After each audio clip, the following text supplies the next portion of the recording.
తాకట్లో ఉన్న మీ బంగారాన్ని విడిపించి ఆ రోజు ఆన్లైన్ రేటుకి కొంటాం. Sharma gold company. నమస్తే, వెల్కమ్ టు సుమన్ టీవీ. నేను పద్మిని. ప్రస్తుతంతో పాటు ప్రముఖ ఆధ్యాత్మికవేత్త, వాస్తు జ్యోతిష పండితులు కేఎస్ఆర్ గారు మనతో పాటు ఉన్నారు. మాట్లాడదాం. సార్ నమస్తే. సార్ నమస్తే అమ్మా. సార్ మీలాంటి ఆస్ట్రాలజర్స్ ని అడుగుతూ ఉంటాను. 27 నక్షత్రాలు ఏవైతే ఉన్నాయో 28 అభిజిత్ ని కన్సిడర్ చేయరా? దాన్ని ఎవరం కన్సిడర్ చెయ్యం. ఎందుకు చేయరు? ఆ నక్షత్రం ఉంది కదా. ఉంది అని అనుకోవటమే తప్ప, అంటే యాక్చువల్గా రవి ఏమంటాం, ఉత్తరాషాఢకి శ్రవణానికి మధ్యలో మధ్యలో ఉంటుంది అనేది. సరే 12 గంటలు నిడివి ఉంది కదా, దానికి ఏం వాల్యూ లేదా? అభిజిత్ లగ్నమే ఇప్పుడు కొద్దిగా ఇప్పుడిప్పుడే దాని మీద పరిశోధనలు ఎక్కువ చేయటం అనేది అంటే జరుగుతుంది. కేపీలో మీరు కేపీ పద్ధతిని అనుసరిస్తారు కదా, అందుకని అడుగుతున్నాను. కేపీలో చూడరా? అక్కడ అసలు దాంట్లో ఏమీ రాదు అది. సరే, ఓకే.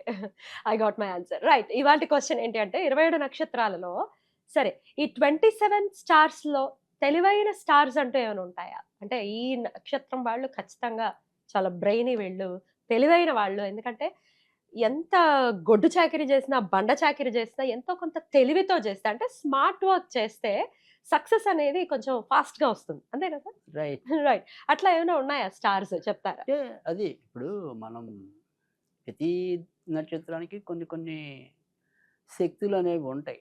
అంటే ఇప్పుడు మీరు అడిగింది తెలివి అనుకోండి, ఒక్కోసారి మనం కాస్మెటిక్ ఎనర్జీ అన్నాం, అది ఆల్రెడీ ఒకసారి చెప్పుకున్నాం. ఒకసారి అన్నాం. సో అలాగే ఏదైనా సరే అమిత ధనయోగం కలిగిన నక్షత్రాలు ఉండొచ్చు. ఉంటాయా? అది నెక్స్ట్ వీడియోలో మనం అసలు మాట్లాడుకుందాం. ఉంటాయి. కానీ మనం అనేది ఏంటంటే ఎక్కడికి వచ్చి ఎక్కడికి వెళ్ళినా కానీ మళ్ళీ ఓవరాల్ గా జాతకంలో దాని యొక్క పర్సెంటేజ్ తగ్గుతుందా పెరుగుతుందా అనేది ఉంటుంది. ఉంటుంది ఖచ్చితంగా. ఎందుకంటే ఒక నక్షత్రాన్ని ప్రతిపాదికగా తీసుకోవటం అనేది కాదు కదా, మిగతా కూడా కొన్ని కొన్ని కాంబినేషన్స్ కుదిరినప్పుడు అది పక్కా అని చెప్పచ్చు. కానీ బేసిక్గా ఎక్కువ శాతం చూసినంత వరకు, అంటే వాళ్ళు తర్వాత ఏ రకంగా పాటు చేసుకోవచ్చు అనేది పక్కన పెడితే, అసలు వాళ్ళకి ఇచ్చాడు దేవుడు అనేది. స్వయం సిద్ధంగా నాకు ఒక బుర్ర ఇచ్చాడు అనుకోండి, మంచి బుర్ర, దాన్ని నేను ఆ టాలెంట్ని ఎలా వాడుకోవాలి అనేది నేను వెళ్ళాల్సిన మార్గం. లేదంటే అది అడవి కాసిన వెన్నెలే అవుతుంది. సో ఉపయోగం ఉండదు కదా. ఇక్కడ ఫస్ట్ స్టార్టింగ్ నక్షత్రం ఏదైతే ఉంటుందో అది చాలా మంచి నక్షత్రం, అశ్విని.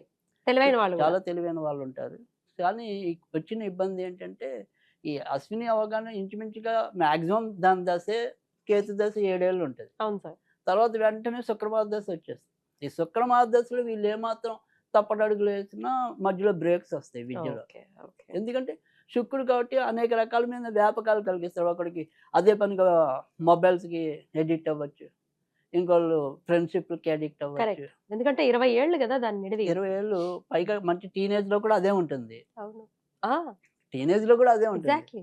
సో అందుకనే అక్కడ వీళ్ళు దెబ్బ తినకుండా ఉంటే మాత్రం చాలా మంచి లైఫ్ అనుభవించడానికి. ఎందుకంటే చాలా తెలివి ఉంటుంది అశ్విని నక్షత్రానికి. కానీ దాన్ని కరెక్ట్ గా యూజ్ చేసుకోవటం అనేది తెలియాలి. అందుకే అసలు డాక్టర్లు చదవడానికి కూడా అనువైన నక్షత్రంగా మనం చాలా సందర్భాల్లో చెప్తూ ఉంటాం బయట. అలా చూశాను కూడా ప్రాక్టికల్గా. నా క్లయింట్స్లోనే అశ్విని నక్షత్రం వాళ్ళు 4 ఉన్నారు. అందులో మా మేనమామ, అంటే మా నాన్నగారి మేనమామ కొడుకే. చాలా పెద్ద పేరు. అంటే ఆయన అసలు ఇప్పుడు 90 ఏళ్ళు, కానీ ఎవరైనా వీడియో చేస్తే ఆయనకి లక్షలాది మంది అభిమానులు ఉన్నారు ఆంధ్రప్రదేశ్. అంటే వాళ్ళు హీల్ చేయగలరు కూడా, వాళ్ళు అలా పట్టుకుని.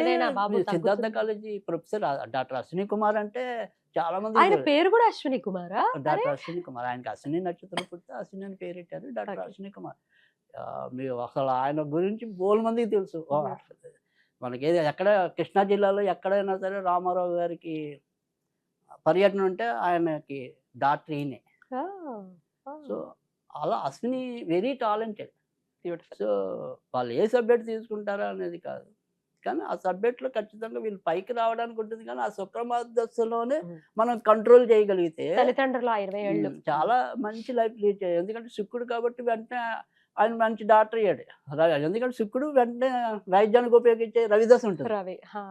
సో ఆ 2 దశలు కరెక్ట్గా మేనేజ్ చేస్తే మంచి బ్యూటిఫుల్ గా తయారవచ్చు. అశ్విని మంచి పవర్ఫుల్ స్టార్. తర్వాత వచ్చేప్పటికి గ్యారెంటీగా మృగశిర. సో మృగశిర అందులో మొండితనం ఎక్కువ కలిగిన లక్షణం. అది వాళ్ళు ఏదైనా సరే తీసుకునే దానికి కొంత ఎడిక్ట్ అవుతారు. సో ఎడిక్ట్ అవ్వడం అంటే వ్యసనం అనుకోండి. చదవాలి అనేది ఒక పట్టుదల ఉంటే ఖచ్చితంగా బ్రహ్మాండంగా చదవటం అనేది ఉంటుంది. తర్వాత రెండోది ఏంటంటే కాదు మనకి చదువు కాదు నేనేదో ఇలా పలానా దాంట్లోకి వెళ్ళిపోవాలి. అంటే ఏమంటాం ఒక సర్వీస్ ఓరియెంటెడ్ సంస్థలు ఉంటాయి కదా! ఆర్గనైజేషన్స్. అలా చిన్నప్పటి నుంచి దాంట్లోకి వెళ్ళిపోవాలి. ఏదో సేవ చేసేయాలి. ఈ చదువులు దండగా అలా ఒక రకమైన ఫిలాసఫీకి కూడా వెళ్ళిపోవచ్చు. కానీ మంచి మంచి నక్షత్రం. మంచి నక్షత్రం, మంచి మగశిర తెలివైన వాళ్ళు. మంచి తెలివైన వాళ్ళు కూడా మగశిర నక్షత్రంలో ఉండటం అనేది జరుగుతుంది. ఉమ్. తర్వాత వచ్చేప్పటికి కర్కాటక రాశిలో మాత్రం ఎప్పుడైనా సరే పుష్యమి నక్షత్రమే ఖచ్చితంగా బాగా తెలివైన వాళ్ళు. తెలివైన వాళ్ళు. బుర్ర కాస్మిక్ ఎనర్జీ కూడా చాలా ఎక్కువ అని చెప్తూ ఉంటారు కాస్మిక్ మీరు. ఎనర్జీ అనేది ఎక్కువ. అయితే ఇనిషియల్‌గా మాత్రం కొద్దిగా మందకోడిగా కనపడతారు. ఓకే. ఎందుకంటే పుట్టడం వాళ్ళు సినిమా దశలో పుడతారు కదా! అవును సార్. సో, అందుకని ఫస్ట్‌లో చూసినప్పుడు ఏంటి వీళ్ళు ఇంత మందంగా ఉన్నారని పేరెంట్స్‌కి అనిపించొచ్చు గానీ, హ్మ్. తర్వాత చాలా బాగా వెళ్ళేది. బుధ మహర్దశలో బాగుంటుందా వాళ్ళకి? ఖచ్చితంగా అసలు బాగుంది. మంచి తెలివి ఉంది వాళ్ళకి. Beautiful. కానీ శని దశతో ఉంటారు కాబట్టి ముందు మందంగా ఉన్నట్టు అనిపిస్తారు మనకి చూసేవాళ్ళకి. అస్ వీళ్ళంత తెలివైన వాళ్ళు కాదేమో, ఈ అమ్మాయి అంత తెలివైనది కాదేమో అనిపించొచ్చు. కానీ మంచి కుందేలు తాబేలు లాగా ఉంటుంది కహాని. తాబేలే విన్ అవుతుంది end of the day. Pushyami right. నక్షత్రం కూడా అంతే. అంతే. సూపర్. రైట్. బాగా చెప్పారు. రైట్. సార్ అవును. తర్వాత సింహరాశిలో మకాయ్. మఖ. సో, బాగా దానికి విసురు కూడా ఎక్కువ ఉండటం అనేది ఉంటుంది. కొద్దిగా హైట్ కూడా రావడానికి కూడా అవకాశాలుంటాయి. అలాగే ఇది కూడా చాలా ఎక్కువ నాలెడ్జ్ కూడా ఎక్కువ ఉండటానికి అవకాశం ఉంటుంది. తర్వాత వచ్చేప్పటికి మనకి ఇంకా కన్యా రాశిలోకి వచ్చేప్పటికి కన్యా రాశి ఏవి కూడా పెద్ద చెప్పుకోదగిన నక్షత్రం. నక్షత్రాలు ఉండవు. మళ్ళీ తులారాశిలో పడిన చిత్త ఉంటుంది. కన్యా చిత్త. రాశిలో పడిన చిత్త అంత తెలివి ఉండదు. హ్మ్. తులారాశిలో పడిన చిత్త మాత్రం ఉంటుంది. హ్మ్. వాళ్ళు ఎందులో అయినా సరే మంచి నాలెడ్జ్ కనబరచడం అనేది. అంటే నేను ఇంజినీరింగ్ చదివాననుకోండి, ఇంజినీర్‌లో ఎస్‌ట్రీమ్ లెవెల్‌కి వెళ్ళిపోతా. నేను ఒక యాక్టర్‌ని అనుకోండి, దాంట్లో ఎస్‌ట్రీమ్ లెవెల్‌కి వెళ్ళిపోతా. సో, వాళ్ళ సబ్జెక్ట్ ఏది తీసుకుంటారో దాంట్లో బాగా ఉన్నత స్థితికి చేరుకోగలగటం అనేది ఖచ్చితంగా చిత్తా నక్షత్రం తులరాశిలో పడితేనే. అంటే 3, 4 పాదాలు. 3, 4 కన్యా రాశిలో వాళ్ళందరూ కూడా చపల చిత్తం. చాలా డేంజర్ ఉంటారు. అంటే ఎప్పుడు ఎలా ప్రవర్తిస్తారో తెలీదు. కోపం ఎక్కువ ఉంటుంది. ఎందుకంటే బుధుడికి బాగా శత్రువు అవ్వటం వల్ల అంత బాగా యోగింపు ఉండదు కన్యలో పడిన చిత్తకి. కానీ తులలో పడిన చిత్తకి మంచి ఉంటుంది. హ్మ్. తర్వాత అక్కడే స్వాతి నక్షత్రం కూడా చాలా మంచిది. తెలివైన వాళ్ళ? స్వాతి నక్షత్రం కూడా చాలా తెలివైన వాళ్ళు దాంట్లో ఉంటారు. సో, కొద్దిగా మనకే అన్నీ తెలుసు అనే ఒక అహంకారాన్ని తగ్గించుకుంటే గనక హ్మ్. చాలా బాగా పైకి రావడానికి అంటే కొద్దిగా ఓవర్ కాన్ఫిడెన్స్ చూపించే అవకాశాలు వీరికి ఎక్కువ ఉంటాయి. సో, అందుకని అక్కడ స్వాతి నక్షత్రం కూడా చాలా మంచి నక్షత్రం అని చెప్పాలి. ఇక ఎటొచ్చి ధనుర్రాశిలో. ధనుర్రాశిలోకి వచ్చేప్పటికి ఏంటంటే మూలా నక్షత్రం చాలా తెలివి ఎక్కువ ఉండే ఇది. అయితే మూలా నక్షత్రానికి వచ్చే ఇబ్బంది ఏంటంటే అది కేతువు యొక్క ఆధిపత్యంలో ఉంటుంది కనుక ఉన్నటువంటి సడన్‌గా డైవర్షన్ అనేది ఉంటుంది. అంటే చిన్నప్పుడు బాగా చదివినప్పటికీ కూడా ఉన్నట్టుండి ఒక వేరే ట్రాన్స్‌లోకి అంటే భక్తిలోకి వెళ్ళిపోయే వాళ్ళు భక్తిలోకి వెళ్ళిపోవచ్చు. బట్ కానీ వెళ్ళిన ఏ సబ్జెక్ట్ అయినా సరే తొందరగా తీసుకోగలిగే శక్తి అయితే వీళ్ళకి ఉంటుంది. బ్యూటిఫుల్. మూలా నక్షత్రం వారికి. తర్వాత దాంట్లోకి వచ్చేప్పటికి తర్వాత వచ్చే ఒక పూర్వాషాఢం మినహాయిస్తే మళ్ళీ 2 కూడా వరుస నక్షత్రాలు. ఇటు ఉత్తరాషాఢ, శ్రవణం 2 కూడా మంచి నక్షత్రాలు. తెలివైన నక్షత్రం. చాలా తెలివైన వాళ్ళు. శ్రవణ నక్షత్రం వాళ్ళకి ఏంటంటే ఈవెన్ వాళ్ళు చదువుకోకపోయినా కూడా వారి యొక్క నడవడిక, శక్తి సామర్థ్యాలతోనే మొత్తం ఏలగలరు. సూపర్. సో, అందుకని వాళ్ళకి తెలివితేటలు అమోఘం. ఒకవేళ ఓకే ఏ కారణం చేతైనా వాళ్ళకి చదువు అవ్వకపోయినా కూడా సమాజానికి చదివే అక్కర్లేదు. కొన్ని సార్లు ఇలా కూడా వెళ్ళడానికి కొన్ని ఉదాహరణలు ఉండాలి కదా! అలాంటి వాళ్ళు. అలాంటి వాళ్ళు శ్రవణ నక్షత్రం వాళ్ళు. సరే ఇక ఏదైనప్పటికీ కూడా శ్రవణ నక్షత్రానికి, ఉత్తరాషాఢకి వచ్చే ఇబ్బంది ఏంటంటే వాళ్ళు కొద్దిగా మధ్య వయస్సులో ఉండగానే రాహు అటాక్ అనేది ఉంటది. ఉంటుంది. సో, అందుకని అక్కడ రాహు దశలో కొంతవరకు వీళ్ళు కంట్రోల్ అయితే గనక ఇంకా లైఫ్‌లో అంత ఇబ్బంది పడడానికి ఏమీ ఉండదు. తర్వాత మనకొచ్చేప్పటికి ఇంకా కుంభరాశి. కుంభరాశిలో శతభిషం చాలా మంచి నక్షత్రం.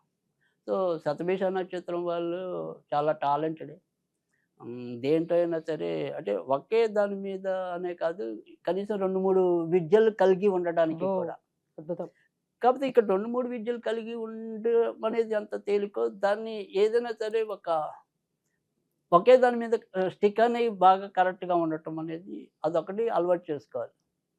ఎందుకంటే ఓకే. ఆయుధాలుగా ఉంచుకోవటంలో తప్పేం లేదు కానీ దీంట్లో కాసేపు ఉండి, దాంట్లో కాసేపు ఉండి, దాంట్లో కాసేపు ఉంటే దెబ్బతింటాం. కరెక్ట్. అలా కాకుండా ఓకే. నీకింక ఈ ఈ ఈ ఆయుధంతో ఇంక మనకి ఎటువంటి ఛాన్సులు రావట్లేదనుకోండి. అప్పుడు మన అమ్ముల పొదిలోంచి ఇంకో ఆయుధం ఇంకొకటి తీయొచ్చు. తీయొచ్చు.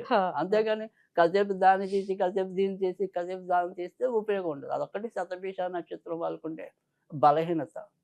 సో, అది కంట్రోల్ చేసుకుంటే వాళ్ళది కూడా చాలా మంచి బ్రెయినే. తొందరగా ఏదైనా సరే అకలింపు చేసుకోగలగడానికి కూడా శతభిష నక్షత్రం వారికి ఎక్కువ అవకాశం ఉంది. ఇక మనకి లాస్ట్ అయిన మీన రాశి ఏదైతే ఉందో ఖచ్చితంగా అటు కాస్మిక్ గాని, ఇటు తెలివితేటలు గాని రేవతికే ఉంటాయి. రేవతి. సో, రేవతి నక్షత్రం చాలా మంచి నక్షత్రం. తెలివితేటలు కూడా ఎక్కువుంటాయి.